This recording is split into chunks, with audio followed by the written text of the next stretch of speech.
I'm not kidding. You guys are going to cringe at this. If I think a girl's cute and I want to talk to her and she's online, the first message I'll send her is just hey with a flushed emoji. Is that cringe? Is that cringe, man? I don't know. I'll just write hey flushed. Like, I don't know, dude. It's not creepy, dude. Does your voice crack when you talk to girls? I genuinely was once about to, like, e-sex a girl for the very first time, and I went, yeah, call me daddy. Oh, dude, my voice cracked right when I said daddy as well, dude. It was so bad. What's next? You write, ooh woo, nuzzles your crotchy watchy. I kind of want to ban you for even writing that. I was talking to a girl once as well, like sexting her, and she said ooh woo in the middle of it, and then I just blocked her. I swear on my mum's life that's true, by the way. I swear on my mum's life that's true. She wrote ooh woo in the middle, and we were talked for a little bit, and she just wrote ooh woo, and I just blocked her. I was like, yeah, not talking to that. That's cringe. Don't ooh woo me in the middle of sex talk. Nem's just like one of them kids from In-Betweeners. No, I'm not. Someone used to say I was Jay from In-Betweeners. And I'd always say stories that aren't real to make myself sound cool. And that is not true.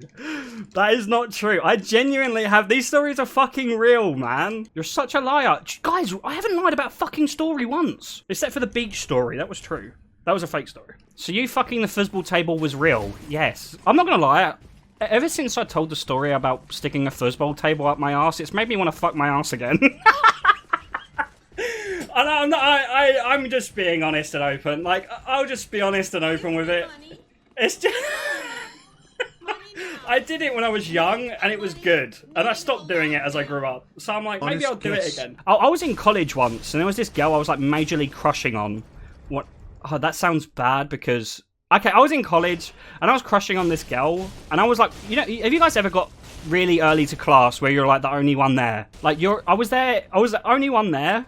Don't call me a nerd for that, but I was the only one there because I was there early.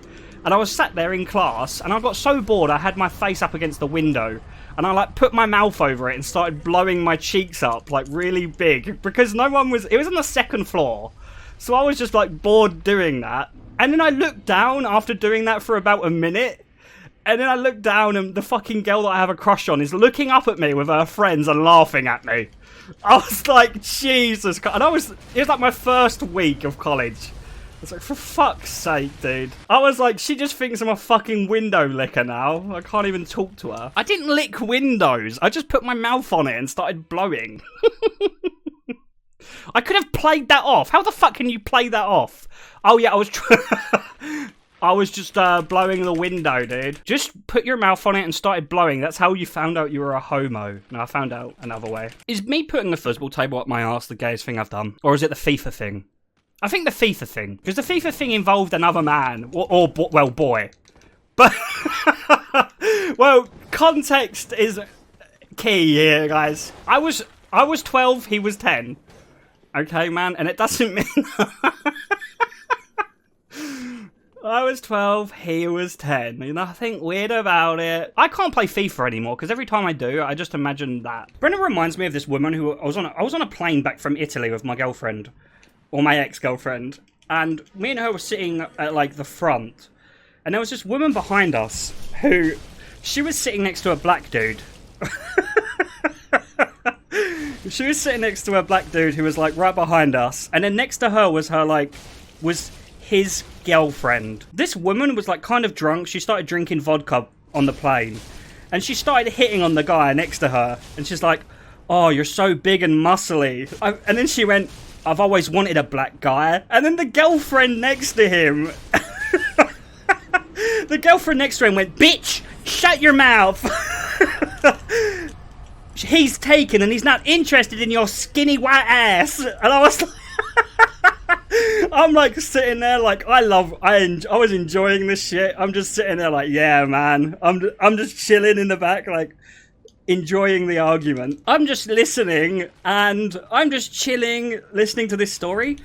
And she carries on touching this guy's arm. And the guy, I swear to God, I'm looking at the corner of my eye turning around and the guy's not stopping her. he's like enjoying this woman rubbing his arm while his girlfriend's like getting mad. And I'm like, what is this guy doing, dude? He's gonna get his ass beat. And then she's like, bitch, better take your hand off my man. I can't do the accent. So she gets up and grabs her hair and then punches her. And then this fucking stewardess comes across. So this woman punches her in the head and then they get split apart. And then the woman who's drunk, randomly, in the middle of the flight, starts walking around, and she's like walking towards the fucking plane door to open it. And I didn't know. I didn't know that you couldn't open the plane door. Like, I genuinely thought if she walked over to the door and opened it, you'd all die. So I'm just scared as fuck. But you can't actually open the doors, can you? There's too much cabin pressure to even ever open them doors, right? So she walks over to this door and tries to open it, or like she's going towards it. And I was scared because I used to hate flying and it was like my first flight back. I shouted, she's gonna kill us all, okay? Now, I didn't know that she wasn't, like, I thought she was just going to open the door, but I was like, she's going to kill us all. And this fucking dude runs across to her and tackles her. And he's like... I realised that she was just drunk and walking around. And this dude just fucking rugby tackled her ass to the ground. And this woman just goes, yeah, that's what you get trying to go for my man. And she was like American coming back to England. And that was it. That's the end of the story, pretty much. You guys can... I swear on my mum's life, that is also not fake. And then my girlfriend, on the way back, said, I'm a pussy for shouting that. She was like, why did you shout you're going to die? I was like, because I thought she was going to open the door. She went, no, that can't happen. You're such a pussy. This happened on the same flight. You guys are going to call me a cuck. Even though there's no cucking in this story. There's a guy next to me and my girlfriend on the flight, and he was a bald American man. And he had his head in between his legs during the flight. And I was like, bro, are you okay? You seem scared. And he was like, nah, man, I'm just scared of flights. I've been on over like 200 or more, but I just get scared. And I'm like, oh, okay, sorry, man, I hope you're okay. And then halfway through the flight, he starts talking to me and my ex-girlfriend. He starts talking about how he's a CEO of a company and how he's a millionaire. And I'm like, okay, dude, what are you flexing here? So he starts buying me and my girlfriend drinks, okay? And I'm like, okay, I'll let this guy buy me drinks. I felt a little bit emasculated by it. And he starts talking to my girlfriend a little bit, and I'm like, getting kind of weird here, dude. He was just asking her questions. He's like, how long have you guys been together? And it's like, yeah, 7 years. And he's like, damn, that's a really long time. In America, everyone breaks up. And I'm like, okay.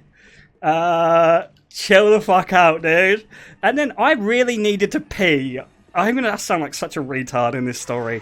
I needed to pee because I drank so much on the way back. Now, I'm holding my pee for about 30 minutes on the flight. And as soon as we get off the plane, I'm like running for the toilet. And my girlfriend's got the luggage, so she's walking with this American dude who's like talking to us both. And I go in the toilet, and them two are still talking while I'm in the toilet. Okay? Nothing weird is going on yet in this story. You guys are going to call me a cuck, but it's not like... I'm not getting cucked in this storyline. And I come out of the toilet, and then he says to me, hey, give me your number. To me, by the way, not my girlfriend. And I'll fly you guys out to America, and you can come stay. Now, he adds me on LinkedIn the next day, and then emails me, and the whole email is basically talking about how he thinks my girlfriend's hot, and he wants to borrow her. I was like, bro, what are you talking about? He's like, I'll give you money if you come out to America and let me fuck your girlfriend.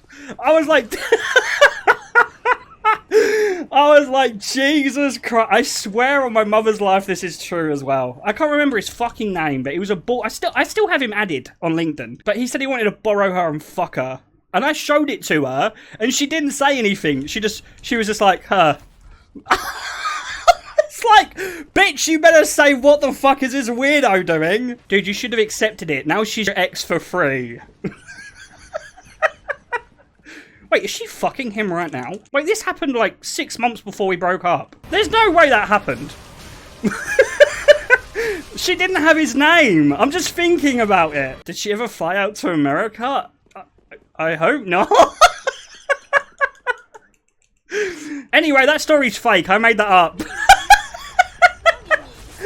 I made that story up, guys. That's one of my fake ones. Can you add me on LinkedIn? Guys, I wanna fuck your girlfriend as well. Oh, shut the fuck up. I'm not adding you on LinkedIn, okay, buddy? He didn't fuck... Big Bean, was that... Fuck you, Big Bean. 38. Wrestling my 14-year-old nephew and slamming him extremely hard to the grass. This is payback for 9 years ago as he asked why does uncle have more beer cans than everyone else? At the Christmas table. Little fuck. Mind your own. Mind your collarbone. Fucking Atraxian, dude. Thanks for the $3. I'm VIPing Atraxian, man. He's the fucking best donator. Molding to shitty runs. The splits are all red. The jokes aren't fun.